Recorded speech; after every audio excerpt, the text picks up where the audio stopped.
back from the Silver Creek Studios for another episode of Get a Load of This. I'm Jared.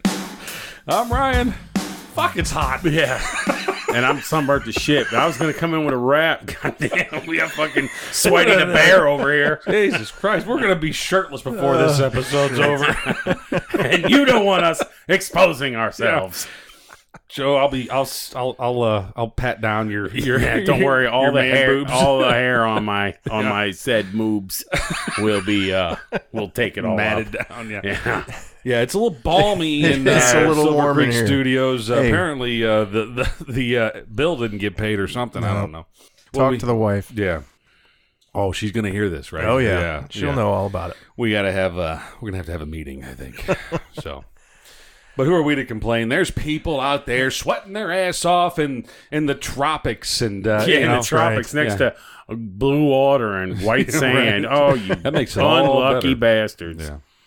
I wouldn't care if I was in that situation. If once an hour I had to wipe a fucking tourist asshole, I'd be like, bet. It's perfect. But I get to stay here by the ocean. But the at whole- 5 o'clock, I can check out and go sit down there away from all these people. And then, it's noon. I'm going to go eat lunch. But first, Ralph from Cincinnati needs a good ass wiping. God damn it, Ralph. You're okay with that, huh? Fine. Perfect. That's You funny. do what you got to do. Throw a boat in that son of a bitch. Forget about it. Yeah. Well, speaking Might have of 7 minutes in a closet. complaining about their situation, Oh. Yeah. No. Ryan thought it'd be interesting to talk. Put this on me. Collectively, we decided. Whoa. Let's back up the bus. We have a meeting to discuss these things. And We this do. is, look. We settled on white privilege. White He privilege. just said that. It's happening. Hell yeah, he just said it. Oh, good. There's nothing wrong with speaking about what we think is white privilege. Yeah. Well, I mean, look, we think we want to talk about things that other people want to hear about, and this is one of those things I think that not a lot of people will talk about because it has all these undertones and it's just the unspoken. Oh, we can't talk about it, especially three white guys can't talk about. Joe's half white. I thought we should make that clear. The three of us are white guys. Joe's kind of pink right now. He's pretty pink. Sunburnt. But I will say, I had what I think is white privilege. I don't think is white. I think it's rich privilege. Like I said, Yeah. All right, maybe that's a good place to start. Let's get into what do we think let's this is. define it as we know it. So, and I think it's different for us. and then after that, we'll discuss what I feel is perceived as white privilege. Sure. So you want to go first? You want to start with what you, in your mind, what you think white privilege is? What do I think it is? Or what I think it is privilege means you get something for nothing in my mind. So that means I work very little or not at all and I get things. That is a privilege. Okay. You didn't earn it. Right. It was just given to you. Given. Because of whatever. Whatever life brought you that sweet, happy day. Well, Right. I don't see that. I don't see. I'm white. Right. I've been white my entire life. Really? Really. Well, that's quite an achievement. And also, I will say this too. He's one of those white guys. Yeah, he's one of those white guys. I will say this too. If you had to sign a contract to be white, I would re-up every time. Oh, sure. Yeah. You wouldn't let it expire? No. I'd be down there. Where do I keep this white skin? At any rate, I think that there is no white privilege. I think there is rich privilege. I think people are privileged. Money is a huge Contributor to that. Yeah. Luck can be a contributor to that. Oh, sure. Yeah. It's things like that. But I don't walk anywhere and get something for nothing because I'm white. That's ridiculous to even think that. So we do have our own handshake and eye wink, but I do want to. So our I'll own be the newspaper. devil's advocate here. I will contest what you're saying. So I don't necessarily think that it's getting something for nothing or not working hard for it. It could be that you have to work hard for whatever in your situation, at your job or your place in life or whatever, but that maybe someone else of a different race or sex or whatever might not have to do as much as you would have to do. Like you might have a leg up on somebody else or an in at your job or whatever. Because you're white. You're saying that's because you still you're have white. to work hard and you don't have it given to you, but maybe you get an opportunity that, let's just say, a black guy in your job might not get as easy. You don't buy that? In my job, that's okay no. if that's in not my the way job, it is. I don't see it at all. Well, that's a very saying- good point. Is that it's going to be different for everybody. Yeah. So in my line of work, it's a very different world, but I can see, it's just different, and it's the same with a lot of things. If we talk about a wage gap, or we talk about a lot of these social issues, you can't look at it from this broad spectrum, from this 50,000 foot view. Right. It doesn't. It's really easy to make blanket statements. They're like, well, it's this. These people are being mistreated or not treated equally. But you really can't look at it that way. You really got to get down at the 50-foot level to be able to see. Well, yeah, and if we look on the grand scale, certainly seems like there's some inequities. But if we really drill down into community or into a workplace, and we start to say, is there privilege here in this community? Let's take, I don't know, Chicago. Let's take the entire city of Chicago. And that's probably even too big. I mean, you almost have to go to the north side or something like that and say, is a white guy from the north side of Chicago treated differently than a black guy from the north side of Chicago? And I think that white guy would probably say, hell no. They know where I'm from, and they know that, they know the neighborhood I'm from. And, maybe is it the south side or the north side of Chicago is bad? It's the south side that's bad, South isn't it? side's, it's a lot worse than the Where north are the side. Cub fans? They're north side. Yeah. Okay, that's where it's bad. Well, yeah, no shit. Well, they're For all everywhere. different Hell, I reasons. work with Cub fans. Yeah, but the point I'm trying to make is that I think Fuck the Joe's Cubs. perspective is valid, obviously, but it is from it's his perspective. It's from his point of view. Your life and your experiences. I mean, Joe grew up in a different part of town than we did, with a much more diverse group of people, I think. Sure. And so I grew up in South County, Missouri, St. Louis, Missouri, and primarily white. There was very few, minority people. And then you growing up in rural Illinois, again, primarily white, very few minorities. Yeah, our I perspectives grew up at a younger age in Cahokia, so well, sure, but yeah, our perspectives are going to be very different, and whether or not I have privilege, if I look at my little microcosm over there where I grew up. Yeah, I could see how people would think that I was privileged because I grew up in that area. But what created that? Was it my parents or my grandparents that did something? Or they were granted privilege in the 50s or the 30s or the 20s or the 1800s. Again, I don't. You got to go away from the word privilege, because I can tell you right now, for every success story that came out of South County, there is a fucking half toothless bastard, methed out, needle jerking fuck that lived 2 blocks from you. I guarantee it. No, you really paint a picture. Yeah, but no, you're right. And You're that's what I'm absolutely saying. right. So there is absolutely no, and then you have to go to, well, did he take advantage of opportunities that could have came his way? Every single person, white, black, Asian, Mexican, whatever, I don't care. Everybody is afforded opportunities. And they come across in their own lives, at some point in their life, something has come across the table, so to speak, that would have been an opportunity for them to do better by themselves. Whether or not they take advantage of that, Eminem says it best. Well, it's maybe the only opportunity that I got. So. Well, Eminem's a great example because he grew up in a whole different. He grew up in some shit. And I don't know. I mean, if you were to ask him if he had white privilege, I bet he'd have a pretty interesting take on it. I don't know. Hell yeah. But you know what he was? He was a grinder. He never stopped. He never stopped working and doing what he had to do. Yeah, no, that's a mom's spaghetti. Yeah, and hell yeah, he was selling it at Coachella. They could afford spaghetti though. We couldn't even. No, no. I think there's something kind of newsworthy right now, and it's political, so I don't want to get too far into it. Hey, take it easy, but CNN. Kanye, you guys heard about what Kanye did with he tweeted at Candace Owens and basically said that she's making valid points. Well, she was, and he agreed, and I agree with him. I think he was making. There were good points. Yeah.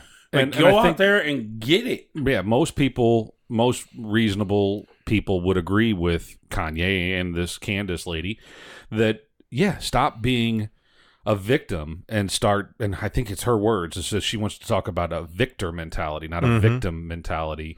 And that's an interesting take on it, especially coming from an African-American woman. I don't know where she grew up, if she grew up in a bad neighborhood, and maybe she grew up in... Well, Kanye grew up in Chicago. Right. And not in the best part of town. Right. But I'm saying this lady that come up with this whole thing, but she's one of the few voices out there that is saying to the black community, hey, look, knock this crap off. You know, if you go out there and you pull yourself up, and there's like exactly what you were just saying. There's opportunities out there. Go get them. It's not always going to be football and basketball and rapping. No, it may be opening up a a dry cleaner or something like that. And that's not, but they're both being attacked, right? I mean, they're both being belittled and attacked by the left. And just speaking by Kanye, look at Kim Kardashian. She took that sex tape. Yeah. Opportunity came across. She turned that into a fucking empire, right? And say what you will about it, whether it's moral or she's whatever. Legit. It's legit. It worked. She's legit. Well, she's legit. She has her own show. She has her own business. She has her own line. Everything. I'm not sure we should think that's a good thing. That no, she took that sex tape and turned it into it's an opportunity. Her own show. Okay. Here's the same thing. What you're good at. Find what you're good at and go do it. Well, you have to. All right. So same thing. Okay. Yeah, she took an opportunity and made the most of it. So good. I got laid off from a job. We talked about this before. I went back to some bullshit school to get a certificate to do what I do now, and nothing was afforded to me on that. What happened was I thought, I'm not going to let anybody ever in this world tell me I can't do this, or you're not taking this from me. Right. I was making good money when I was doing that job, but it was a factory job, so I was at their hand, so to speak. And you were able to use your sex tape, right? And then to get in the door, right? It's me and a bear and a 6-foot snake wrapped around my neck, and then a turkey basketball team comes in. The nation of Turkey. Turkish? A Turkish. Okay. Or a bunch of turkeys. Well, there are turkeys in the sequel. Wow. Joe does Thanksgiving. At any rate, where the hell was I at? I don't know. Sorry. Point is, off there. Yeah. Point is, I went after it. Yeah, for myself. You sought out the opportunity. And when I worked at that factory, they, every month, we're going to have layoffs. Right. So you can't go out and buy nothing. You got to shoebox every dollar you have because, and I'm thinking, fuck, I ain't living like this. This ain't living. Right. Well, similar. I mean, when I got laid off from my longest employer, there was a lot of people that worked with me that they offered tuition discounts and tuition reimbursements if you wanted to go back and either get your your bachelor's degree, or if you wanted to get your master's degree. Oh, that sounds nice. Well, they Bridgeton police walked us out. Don't steal anything, you fucking loser. Different world, I guess. Yeah.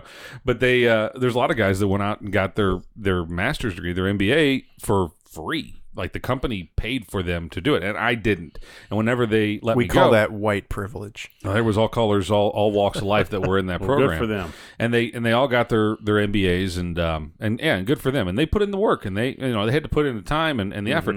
But whenever I got laid off, I kicked myself. But they were afforded an opportunity that they could take advantage of, and you didn't. I didn't. Yeah, right. Exactly. That's my point. Is that whenever I left, and I was pissed at myself because now I have to craft my resume and sell myself to the next employer, and I didn't have that. Skate? Is that true? I didn't have that box checked, and it pissed me off. So I made a kind of a pact with myself. I'm like, I'm not going to let opportunities like that pass me by again. Right. So my next employer, they offered not as good a deal, but it was like 50% off of tuition, and then so I went and I did it because it was the cheapest I was going to be able to find it, and I got it done. So but that was because of experience, a life experience. Is like, next time I get laid off from a company, I don't want to be short on my resume, right. So I got to pad this thing with some more education or whatever, and that's just going and getting it. No privilege. That's no privilege. No, there was, and everybody that works there, regardless of their race, color, creed, sex, gender, identity, whatever you want to call it, everybody was afforded the same opportunity. Okay, Absolutely. But let's say everybody took that opportunity and got their continuing education. Do you? And maybe you don't want to answer this, or maybe you don't know. Is it equal now that everybody has their, let's say, their masters? Why wouldn't it be? Here's the thing. Well, because it isn't always. I think it isn't, but so and so gets a raise and so didn't. Well, you're not getting a raise with that, but that's when you're almost going for an opportunity. I didn't get a raise whenever I got my MBA, and I know other people that did. There were more women in the program than there were men, and there were more minorities in the program than there were Caucasians, and a lot of Middle Eastern folks, from developers and stuff like that. But I don't think anybody got a raise as soon as we graduated. That wasn't part of the deal. Now, if you went to your boss and said, "Hey, look, now I have an MBA, I could leave," and you could negotiate that. Yeah. But that's the beauty of the private sector is, working in corporate America, is that we could talk about wage disparities or the gender gap, pay gap. But you're not supposed to talk about that. So if anybody in my office says, well, it's bullshit because Joanne is making more than Bob, you're not supposed to talk about that. Right. It's corporate policy that you don't know these things. Furthermore, it's already the law that a company can't discriminate based on race or sex. But that's a really difficult thing to enforce. How do you say that a company is discriminating based on race or sex? They can deny it all they want and say, no, this guy had a good performance review or whatever. It might not be, true. I think that's if Joanne's working harder than Bob, then fucking right, she deserves more money. Oh, yeah, for sure. But I think that's the issue. And we started with white privilege, but I think ultimately probably what we're complaining about here is the notion of white male privilege and whether that's a thing. Yeah. So we probably think I'm tired of this shit. Cut it out. I ain't fucking privileged. I get nothing for nothing. I walk in, I have to pay for a newspaper just like everyone else. Yeah. If anybody does. Well, you work. No one buys newspapers anymore. But you work physically harder than Jared and I work on any given day. There's no doubt about it. I mean, you're grinding. I agree with you on that. My left click finger though gets really tired though, like on the mouse, like I'd imagine because I don't right click much, so it's mostly left clicking. But when I have to, like, I had a test last week, a welding test, certificate test, and there was a fair amount of thinking involved as far as when I do that, what I did normally, it's not as precise. I shouldn't say precise. It's more automatic, and it's more automatic. And this guy had you second guessing everything you fucking did, and I was like, Jesus Christ. Now, granted, I had a great score. I had a 92 out of 100. And good for you, man. So it was great. He shook my hand, gave me some gloves. It's wonderful. Now, in a job like yours, and I think this is where it really comes in with union jobs where, well, if you're in a union laborer, you would have to weigh in on this because I don't know enough about it, but if you're a union laborer and you come in, you're a journeyman and you're you're an apprentice, the scale's the same no matter what your color is and if you have a penis or not. Yep, you're absolutely right. You are a number. You are a digit. This goes back to my earlier point that that argument only holds water when you talk about it from the 50,000-foot view. When you talk about it from the United States of America as a nation, if we look at men's compensation versus women's compensation, there is a disparity. Well, you can't do that. You can't just like you can't do it with. I don't think you can do it with white privilege or white male privilege, because there's too many other factors that come into play when you're when you're at that level. You've got to really drill down to.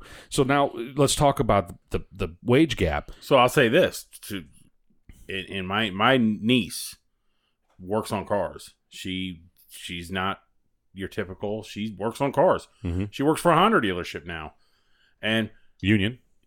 I don't know if it's union or not.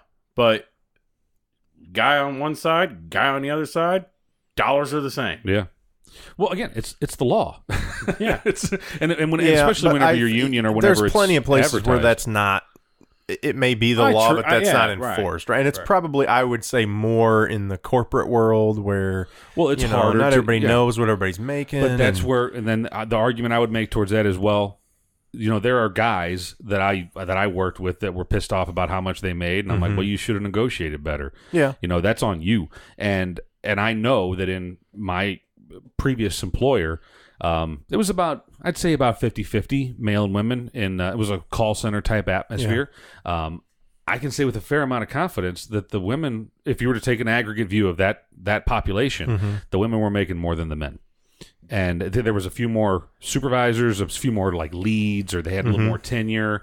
But that's fair. Yeah. If they've been doing it for 15 years, and the majority of the guys have only been doing it for 5 or 6. My bride makes more than me. That can That can be an issue though, where if it's not necessarily based on tenure or experience or whatever, where they say, there's maybe this not talked about policy where, we need to get more women in management in our firm, or we need to get a few more minorities. Do they just want white women though? Usually, no, I don't know. Where are all you white but women? If you do that, if you're a company and you go out and you go down that path, and even if it's an unspoken thing or just the senior management knows about it, you run the risk of pissing off one person that can go blow the whistle on the whole thing. And now it's the onus is on them to go prove that and blow the whole thing up for them, and that's really difficult. Throw them out the window, right? But that's their risk that they're taking on. There are current laws on the books that prohibit that already, and if a woman that works at whatever company in corporate America feels as though that she's being improperly treated, well, there's a path, and there's already laws on the book, so that the whole argument doesn't hold a lot of honestly, water. I mean, granted, I'm sure there's stipulations where she goes in and says, hey, look, I know that Bob and Skip and Frank are all making $30,000 a year more than me, and I'm doing this and this and this. If she can fucking put together something that's saying that, I mean, she's got them by the balls. Right. Right. Okay, I want to be at Bob and Skip and Frank's level, or else I'm walking. Right. But if just walking in and saying, because I'm a woman, I deserve this. Yeah, you get no privilege. Just because you pee sitting down, and that necessarily doesn't mean you're a woman. Don't give you shit.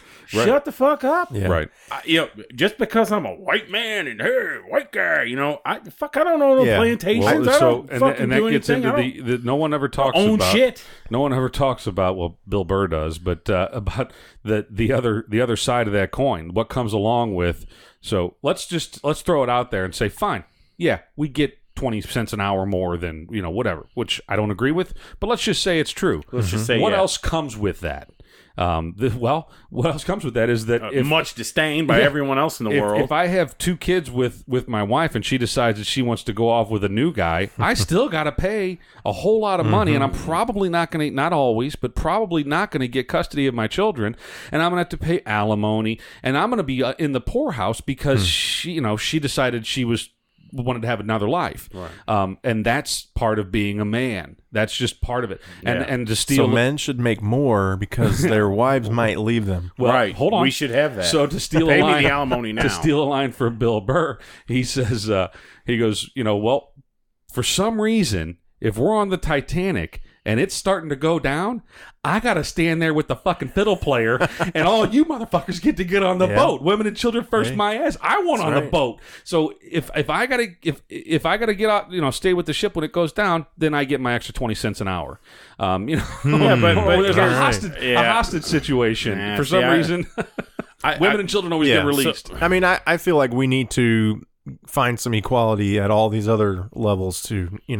Whether it's divorce settlements or whether it's sinking ships or wage gaps, like we just need equality, and it shouldn't even be a thing that you think about anymore. Like, why is this even a discussion? Well, and then now everybody's a number, and then when you raise your fucking hand and you start pissing and moaning like, oh, look at me, we just shoot you right in the fucking head. Shut up, you're just a number. Remember that 3742? Shut up. It's funny. I just watched the Belko Experiment last night. You ever seen that movie? No. It's a pretty good movie, but it's not everybody's a number, but it's a corporate building in Honduras or something like that, or Colombia or someplace, not a good country, and but it's all expatriates, American expatriates, and anyway, they lock the building down and they do like a social experiment on there's 100 people left, or 80, I think, whatever, it doesn't matter. There's a bunch of people left in the building, and they say, all right, mission number 1. 2 people need to die in the next 2 hours. And if they don't, they have a chip that's implanted in them, and they flip a switch and blow people's heads up. That's cool. And the end result is they want to have one one person standing. Spoiler alert. They want to have one last. I had it DVR'd. No, it's a good movie. But yeah, making everybody a number and Yeah. I don't need everyone to be a number so that we can start thinning the herd. That's not what I'm getting at. Yeah. We can all still be driving down 270 and doing what we got to do, but you're not special. Right. I'm not special. What you're getting at don't tell me that I'm special just because I'm white.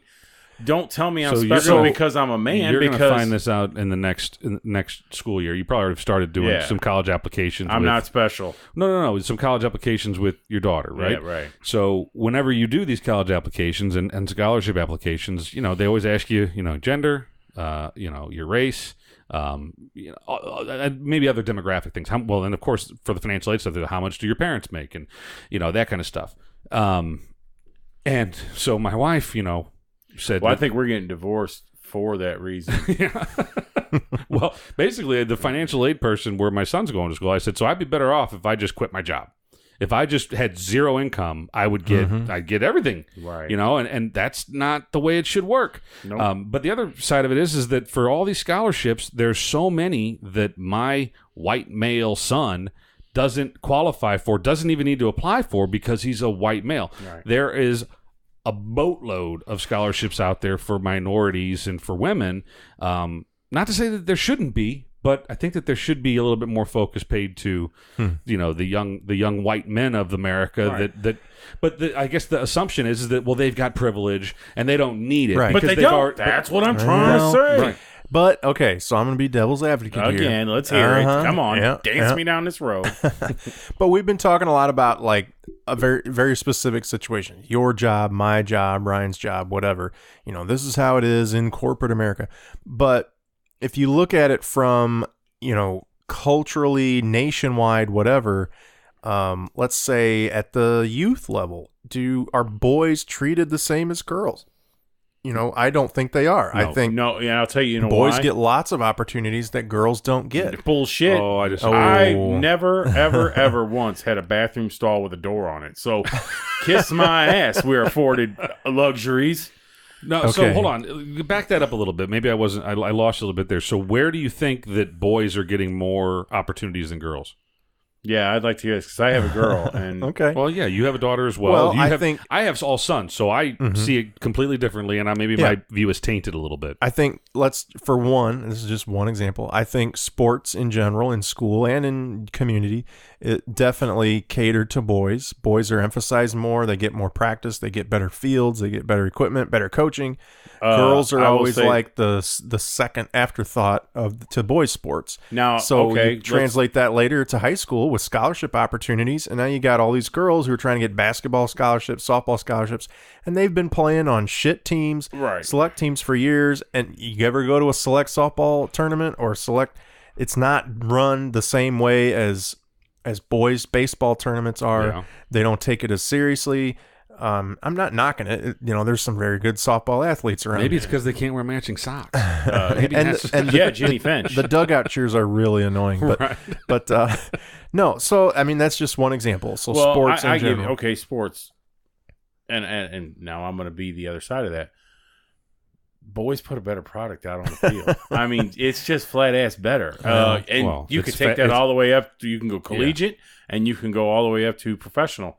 But maybe it wouldn't be if the girls got good a coaching and opportunities and practices. Is the best female athletes, the best female basketball players. The Olympic softball team is the best softball. Well, but let's talk about the WNBA because we have something we can quantify there. It's like, so why isn't the audience for the WNBA as big as it is for the NBA? Well, that's for the fan to decide. Well, but the point is that it's just not as exciting of a game as an NBA game, or even as an NCAA Division I men's basketball game. Yeah, that it's just. To Joe's point, the things that shall not be spoken because it's too, oh my God, you're going to hurt someone's feelings. It's the truth. It's the truth. It's a better product. I would much rather watch an NCAA Division I men's basketball game than a WNBA game any day of the week. Nothing against those ladies. They're very talented, and I wish them all the best. Right. It's just not the sport that I want to watch. I also don't want to watch fucking curling.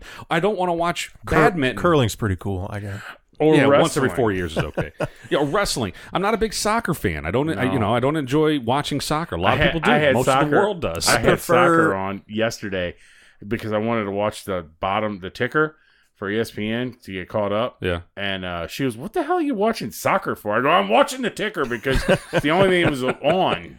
Yeah. Or tennis is another one. I can't watch tennis. No. If I want to nap immediately, if I watch tennis, I'm done. Golf. Yeah, golf will put you to sleep pretty quick. Okay, too. so women's sports aren't as good as men's sports, so that's why they True. get screwed at a Right. young age. Okay, so And- that's Unless they you're don't- talking and about you don't- women's established volleyball. that. Volleyball in general. I'd much rather Okay. watch women's volleyball than men's volleyball. But that's for a whole I different did set see- of reasons. I saw- But here's yeah. the thing on that Anyway. too. They don't have the backing. The money is not there either. But why? Because it's not a good product. Yeah. Okay. That's chicken or So the egg that's right there, sports. my friend. But I think there's a lot of stuff where teachers and parents think that boys are more capable of doing math or engineering or whatever. Not anymore. And so, Oh, hell no. I do I don't think agree it's with that. well. I think it's changing, but I think for decades that was, Well, and here's that's- this really right now, we challenging have the most math women problem. Let's have senators than we've Joey ever do had. it. Yeah. Shit. Not to gloat on my daughter, she's a fucking bright beacon. She's a sharp girl. Yeah. She never lets a boy beat her. No, Ever. I'm not Ever. saying And if that and, they and can't no or teacher, shouldn't. I'm saying and they no aren't teacher treated would- equally no, I at a don't younger see it. age. And So so they I- grow up thinking, I'm going to be a nurse. Now, He's I'll give going you to the be a other side of that. doctor. I'll give you the other side of that. I'm going to be the receptionist. He's going to be In 1970, the- I think Yeah, that was true. I'll Hey. give you that. Yeah. But not anymore. think Flip you- the calendar. Not anymore. I think that I'll I go think the, it's I'll go changed the a lot, extreme opposite side of that. That I think that most young men are shunned in schools today because they're just the nature of being a boy is they're a little bit louder, they're a little bit more rambunctious, they're a little bit more inventive or curious or whatever. Sometimes in a bad way. Sometimes they're mischievous and they don't do what is expected of the student. Exposing themselves. Right. And so now the model beating your ass. the model of a good student is not the little boy. No. It's the perfect little girl, Yeah. Stephanie, that's sitting in the corner that is doing all of her homework and colors perfectly in the lines and has the best the best map of the United States Right. whenever she's done, and that's great. But I think that those students are. I think that those female students are the models that are held up now, and that's what they're aiming towards. Furthermore, you see all kinds of advertisements and campaigns for women in STEM, science, technology. What's the E stand for? And engineering and math, right? I thought it meant Eric. Yeah. So you see Anyone named Eric this huge can push get into for STEM and for women in STEM, and I don't disagree with it. I think that there's probably a lot of missed opportunities there. There's bright young ladies that should be going down that path, but let's not pass up the young men who are Right. who equally qualified. No, you're right. if not more, and that's what's happening. And I saw that. Yeah, because the light's being shined on everything else but the young white boys. Right. So if you want to shine, so to speak, you got to make that bright. You got to bring that light back to you. Right. It's going away because you know what?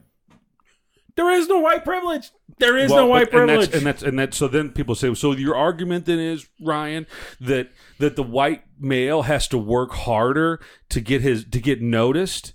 And then I would say, yes, that's a true statement. They'll say, well, that's what the black people have been doing for 100 years. Not harder.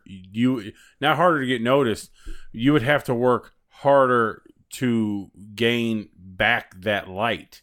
Yeah. Well, maybe. If you want to bring the light back on you away from, there's no such thing as the United White College Fund. Right. It's just not there. But they're saying all other college funds are. That's what the argument would be. It was that all other ones are for white kids. I think that was true in the 70s, maybe even as late as the 80s. I don't think that's true anymore. I think there is. I think it's changing, but then the other things aren't changing. So Right. those other college funds and scholarships or whatever are going out to whoever at probably an equal pace, but then you still have the Black College Fund or this Hispanic scholarship or that or whatever, and it's like, well, wait a minute, everybody's equally gaining from these other benefits, but myself as a white male am not gaining from those other I'll give you a scholarship real benefits. world Well, hold on. Let me say this because this is something that equates into what I do, and going to like just the ideals of old school and people's thinking. I do auto body. people always think that a mechanic or a body guy is out to fuck them. They walk in there, they're always like, "Oh, yeah, you're just going to screw me over and take my money." If you have insurance, you aren't. Then you're only out to screw the insurance company. Well, we're not. You can't screw them. Those guys are. They walk in with a fucking 3-foot mandingo ready to take you. They're ready to take you down.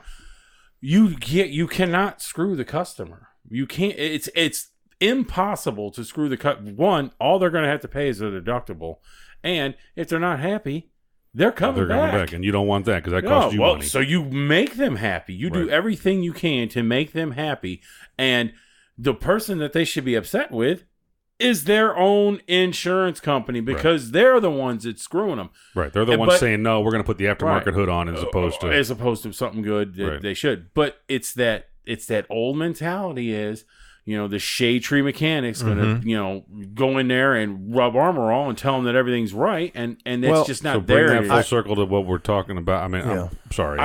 My full old circle school mentality. I think the old school mentality of thinking that, these white boys should just walk right in and, I think. Well, what I will say is, I get what you're saying. I think that 40 years ago that was the truth. That the young white male could just walk into Yale and be like, "All right, I'm here. Where's my here's my privilege. Give me my diploma." I don't think that's true anymore, and I think we've gone the other direction.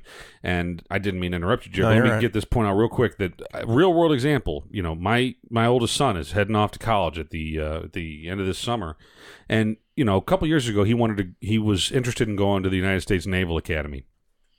Lofty goal. And so there's a couple camps you can get into that are STEM camps with the Naval Academy. And we applied through the one avenue that was availed to him. Yep. And that's the standard path to apply through the Naval Academy website. We tried to find other ways to get more eyes on his application. There were none. Unless he was a woman or a minority.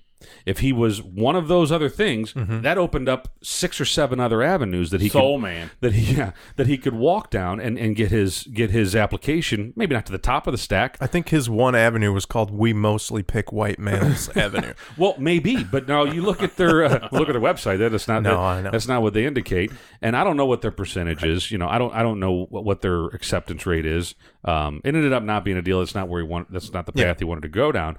But it's just one of the things that we noticed as raising a young white man and trying to find the best path for him to make a career for himself or to go through the next 10 or 12 years of his life. And there was roadblocks. Yep. Now, at any of the said roadblock, was there anything free for him to pick up? No, there's nothing. No freebies. No, there wasn't? No. Was there any? Did you see a box of privilege at any of these said roadblocks?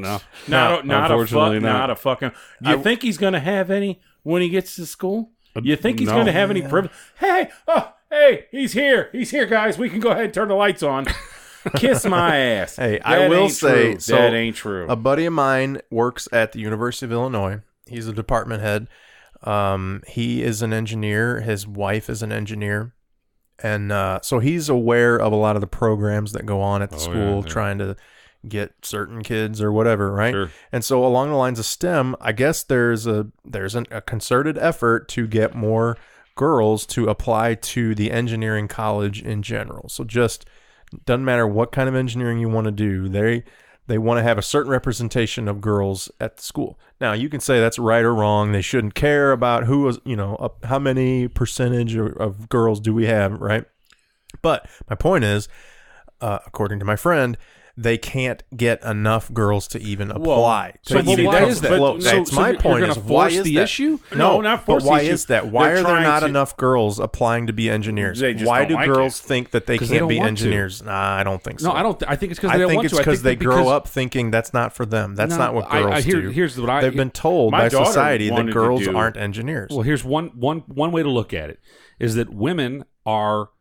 It's human nature that they are nurturers. They care more than men do. Yeah, but in general, I'm making the silent. I can see that. Okay, face. so women genuinely care a little bit more about the fellow human. Yeah. So women generally go into medical field or go into education or go into something that's going to better for the better good, and that's a commendable action, right? That's a commendable career path. Sure. Whereas now it's a little bit harder to see women the greater generally good. think Ryan's an asshole. Right. I don't. You call me an asshole all you want. Look at the statistics out there. Yeah. Well, It's the truth. And I'm not saying that all women. There's a lot of women that can carry a rifle and go to war. There's a lot of women that can design the next rocket ship. There's a lot of women that have worked in the space program. There's a movie out about it. I watched it. It was very good.